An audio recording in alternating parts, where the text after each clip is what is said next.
Selamat datang di podcast Aku dan Kamu yang selalu membicarakan serba yang terjadi di antara kita. Kali ini kita akan berbincang atau ngobrol santai sekitar peran perancang peraturan perundang-undangan untuk menghasilkan atau membentuk produk hukum daerah yang berkualitas. Dan saya happy, saya akan menemani beberapa menit ke depan dengan beberapa rekan saya. Oke, silakan. Perkenalkan, sebelumnya nama saya Yovan Iristian sebagai perancang peraturan perundang-undangan ahli muda pada kantor wilayah Kementerian Hukum dan HAM Jawa Timur, sekaligus merangkap sebagai kepala subbidang fasilitasi pembentukan produk hukum daerah. Di sini saya bersama dengan rekan saya, monggo. Nama lengkap saya Yoga Purnomo, Mbak Evi, jabatan fungsional muda. Sebelum kita membahas soal siapa, bagaimana, kemudian kompetensi apa saja, bisa dijelaskan sih sebenarnya peraturan daerah yang berkualitas itu seperti apa sih, Mas? Yang perlu diingat tentu saja bahwa dalam rangka untuk menilai bahwa produk hukum tersebut itu berkualitas atau tidak, itu bukan berdasarkan dari asumsi kita masing-masing.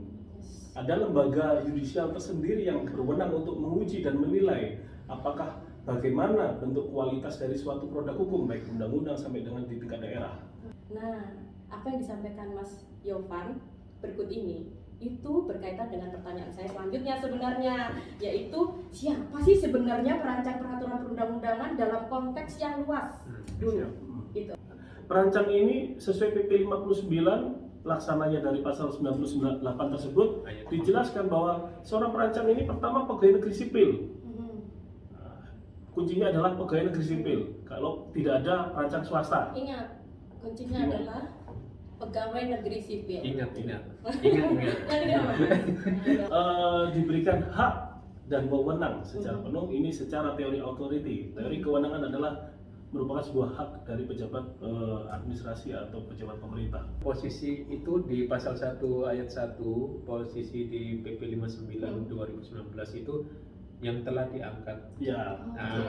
Oke, Mas Yovan, sebelum ke situ kan ada tadi disampaikan bahwa ada upaya internal untuk peningkatan kompetensinya.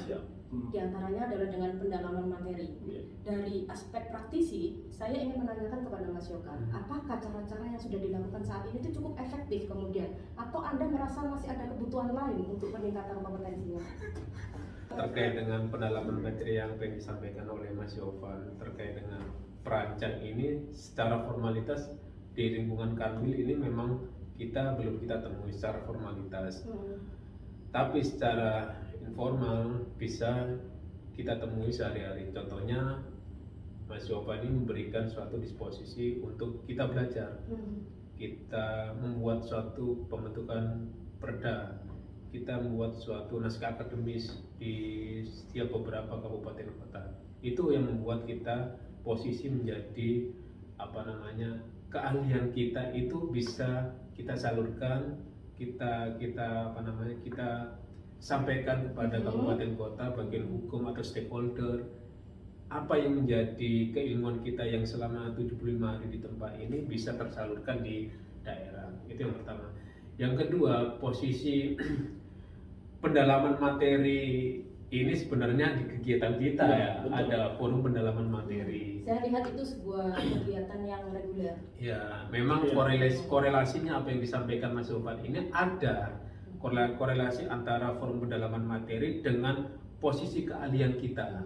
Jadi posisi forum pendalaman materi atau FPM ini jelas-jelas harus berkaitan dengan tupoksi dari peran perancang. Di luar peran perancang mungkin tidak akan bisa bisa membahas dalam hal terkait FPM. Efektif nggak? Saya rasa dari informalnya efektif karena posisi kita sudah dibekali oleh yang pertama adalah diklat fungsional yang pertama, terus penjenjangan penguatan, istilahnya penguatan peran perancang di lingkungan seluruh Indonesia efektif juga. Menghadapi problematika yang cukup dinamis menurutku ya, ada aspek SDM-nya, ada aspek justru regulasinya juga, kemudian tadi ada aspek empirik bahwa ada banyak kemudian stages yang tidak dilalui oleh pihak-pihak yang mengusulkan pembentukan peraturan daerah tadi, itu apa yang sudah dilakukan oleh Kanwil dalam hal Ya. ini sebagai instansi pembina? Ya. Ada kegiatan mediasi dan konsultasi. Tujuannya apa? Berusaha untuk memberikan solusi dan menengahi, memediatori antara eksekutif dan legislatifnya ketika terjadi persoalan deadlock. Karena apa? Mereka tidak ada rasa kepatuhan satu sama yang lain karena bukan DPRD diangkat oleh kepala daerah, begitu juga sebaliknya mereka sama-sama diusung oleh rakyat. Itu prinsip multipartai. Mengatasi masalah tanpa masalah. Betul. Sehingga ketika Atau muncul masalah baru. dan itu ego sektornya Sebenarnya dan itu ego sektornya itu sangat kuat sekali, sehingga ketika yang satu menginginkan ke kiri, yang satu menginginkan ke kanan, maka siapa yang menengahi ini? Yaitu adalah kantor wilayah Kementerian Hukum dan HAM dalam rangka untuk menjaga bingkai kerangka negara kesatuan Republik Indonesia. Kunci kita adalah memperkuat di sana. luar biasa itu. Di dalam kompetensi itu kan ada dua aspek yang harus dimiliki. Ya. Yang satu adalah soal tadi yang sudah disampaikan oleh Mas Yovan, soal pengetahuan atau knowledge. Yang kedua soal skill. Di dalam skill ini itu juga ada kemampuan dalam mengintegrasikan nilai-nilai lembaga. Dalam hal ini adalah di Kanwil Kemenkumham. Kalau Mas Yoga sebagai perancang, bagaimana sih kemudian mengintegrasikan tata nilai yang ada di Kanwil Kemenkumham Jawa Timur? Setidaknya kita mempunyai sifat sifat memberikan suatu pemahaman kepada setiap orang-orang atau pegawai-pegawai yang tidak awam terkait dengan perundang-undangan atau peraturan atau keputusan. Itu kita sedikit bisa menjelaskan pada ranah-ranah pembentukannya seperti apa, terus mekanisme seperti apa gitu. Kemudian itu, kalau berkaitan dengan tadi kompetensi, pasti yang diharapkan adalah sebuah etos kerja. Ya. Bisa digambarkan nggak sih etos kerja real yang terjadi pada perancang peraturan undang-undangan yang ada di Kanwil?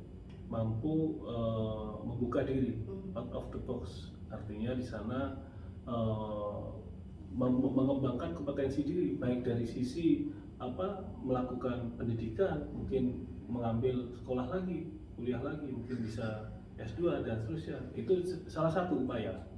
Atau mungkin dari sisi bisa mengambil sekarang ini kan multi ya.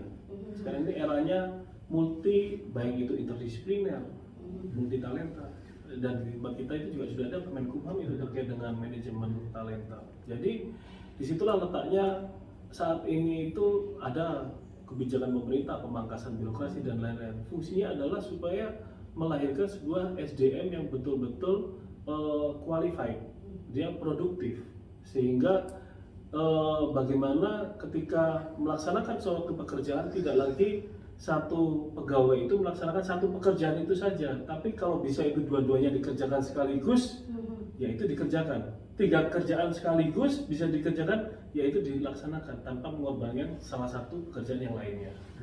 Tentu saja dengan prinsip 3K yang biasa saya sampaikan, ya, komitmen, konsisten, dan konsekuen itu tadi. Ini adalah pertanyaan terakhir buat Mas Yoga, akan dijawab sesuai dengan kondisi bahwa Mas Yoga adalah perancang peraturan undang-undangan. Kalau Mas Yovan akan menjawab sebagai representatif lembaga dan pimpinan dalam hal ini. Siap. Ya, itu rencana ke depan itu sebenarnya apa yang diinginkan untuk sebuah jabatan perancang peraturan perundang-undangan? Dari saya ini, Iya. mungkin untuk ke depan ini perancang ini bisa menempatkan posisi dalam rangka fungsi jabatannya. Katakanlah perancang pertama itu apa yang perlu dikerjakan dari perancang pertama ini bisa disesuaikan. Terus perancang muda ini bisa terlaksana apa yang dikerjakan oleh perancang muda ini. Dan perancang madya dia bertanggung jawab atas apa yang diberikan dalam hal tupoksi dari perancang madya. Apalagi Mas kan diharapkan Lebih lebih profesional kita dalam hal melakukan kerjasama dalam hal pembentukan peraturan daerah maupun pembentukan naskah akademis. dari perspektif pimpinan dan kewenangan dari lembaga. Ya, jadi begini, yang pertama adalah